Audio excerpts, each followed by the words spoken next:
semuanya, hari ini kita akan mencoba untuk jalan-jalan ke OJS-nya IJAIN, International Journal of Advanced in Intelligent Informatics.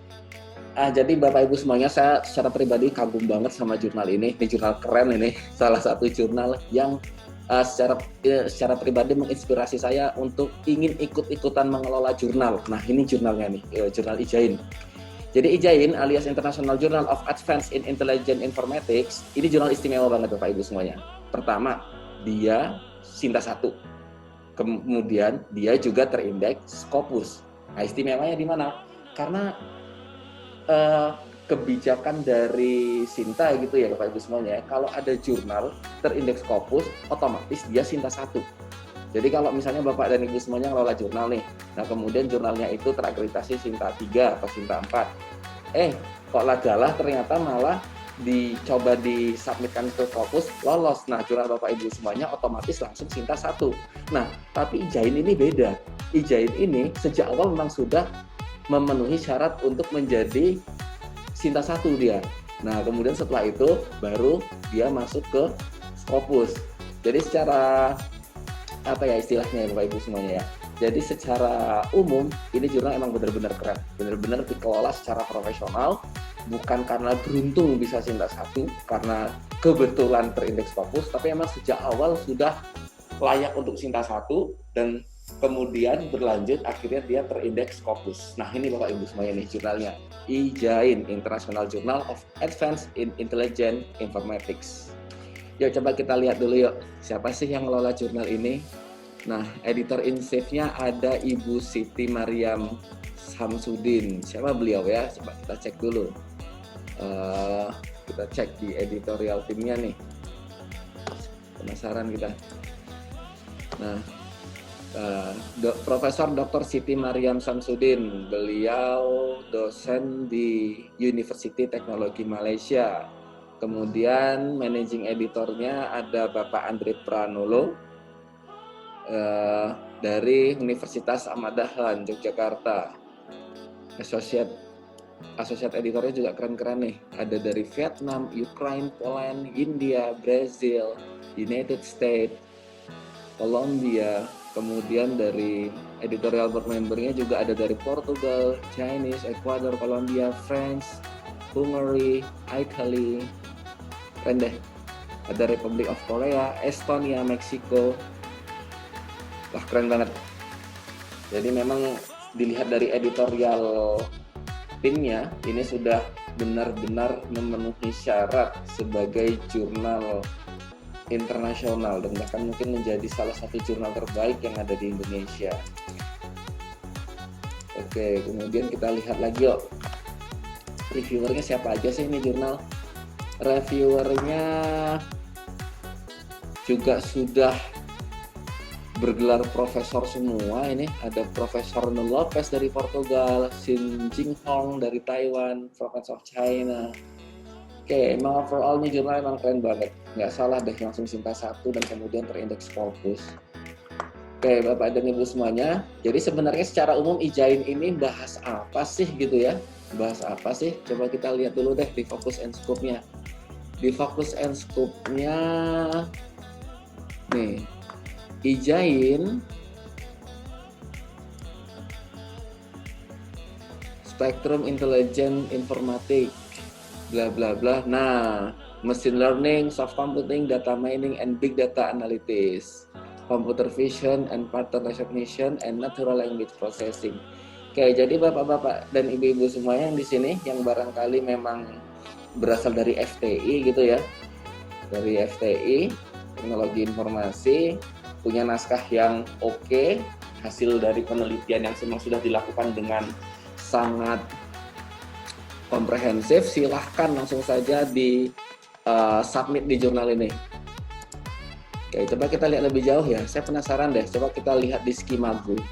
Wah, ternyata IJAIN juga sudah terdaftar nih Bapak Ibu semuanya, sudah masuk dalam listnya Skimago.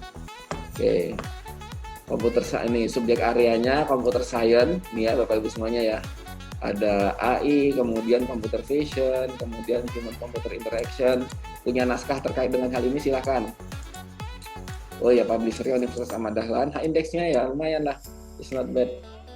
7. Kemudian kita lihat bawahnya yuk. Masuk kuartir, nah Q4. Oke, kemudian kita tengok bawahnya lagi. Oke, Bapak dan Ibu semuanya, coba lihat ini ya.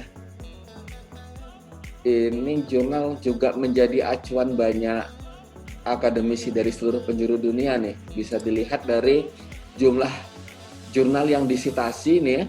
Nah, saya ini aja deh, tuh jumlah jurnal yang tersitasi jauh lebih besar daripada jumlah naskah yang tersitasi dalam jurnal ini, jumlahnya jauh lebih besar daripada naskah yang tidak tersitasi tuh. Keren banget tuh. Dan juga Q4 nih, SJR-nya 0,17. 0,17 itu sudah bisa belum ya? Insya Allah udah bisa deh untuk rekor kepala. Kalau Bapak dan Ibu semuanya masih S2 gitu ya, masih S2, kemudian ingin loncat ke lektor kepala, nah ini sepertinya sudah bisa ini. Masa SJR-nya sepertinya sudah bisa.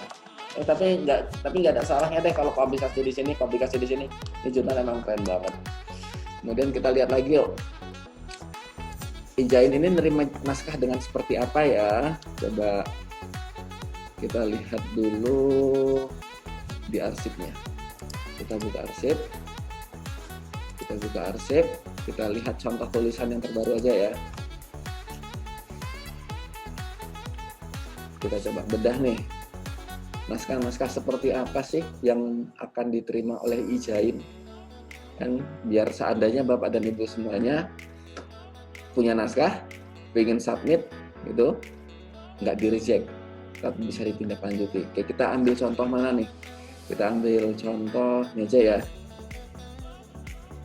Kita buka satu, kemudian kita tampilannya keren banget. Kemudian kita coba download satu teks.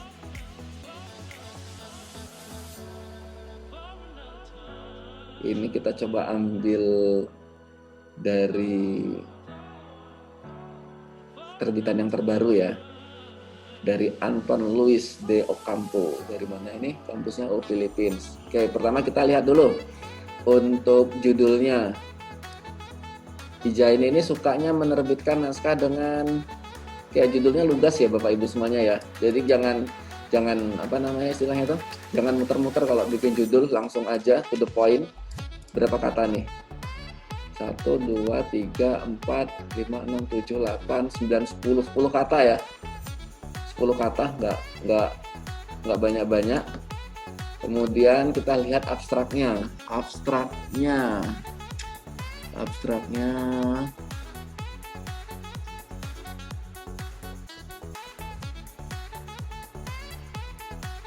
Filter ini biar kita lihat dulu satu-satu. Nah, pertama mengandung tujuan dari penelitian. Jadi abstrak pertama mengandung tujuan dari naskah ini dibuat apa sih gitu ya. Coba nih lihat nih. Berdasarkan dari deskripsi itu, maka tujuan dari paper ini adalah, nih ya, bisa dilihat di bagian sini ya. Oke, pertama ini dia. Nah, yang pertama abstrak harus memenuhi tujuan dari penelitian, tujuan dari ditulisnya paper ini. Kemudian yang kedua,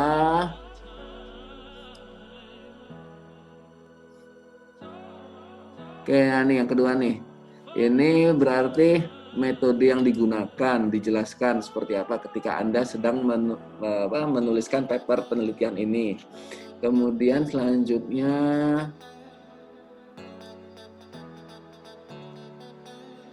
nah, kesimpulan. Oke, berarti kalau dilihat dari struktur abstrak dari Ijain ini adalah pertama, abstrak harus memenuhi tujuan dari penelitian ini, kemudian yang kedua metode yang digunakan, kemudian yang ketiga itu hasilnya apa sih?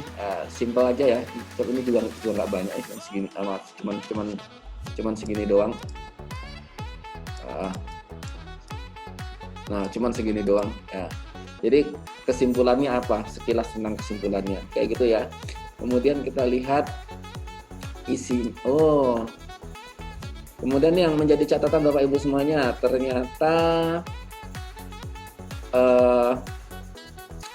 dalam menulis artikel, teknik penulisan referensinya Ijain menggunakan IAAA. Ini ya Bapak Ibu semuanya ya. Jadi pakai pengutipan tidak langsung dan kemudian langsung disandarkan dengan teknik penulisan IAAA. Nih angka 1, 2, 3, 4 ini ya IAAA. Coba kita klik tuh. Canggih ya. Jadi langsung muncul dia referensinya yang mana. Oke. Lihat lagi atas. Ini tadi masih introduction. Kemudian metode. Oke, metode tabel. Rapi banget ya. Oke, jadi Bapak dan Ibu semuanya pastikan aja deh naskahnya benar-benar ditulis dengan sepenuh hati. Karena kalau dilihat secara kasar mata pun sudah kelihatan ini proses editorial dan reviewnya sangat ketat. Ini sudah keren banget ini secara umum nih, jurnal udah keren banget.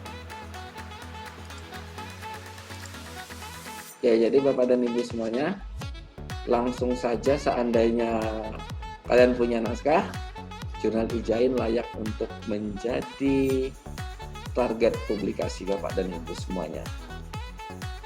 Oke, terima kasih. Sampai jumpa di Grebek Jurnal berikutnya. Silakan kalau ada Bapak dan Ibu semuanya yang ingin dibantu mencarikan jurnal, bisa langsung aja diketik di kolom komen, nanti insya Allah akan coba kita bedah bersama-sama. Oke, terima kasih.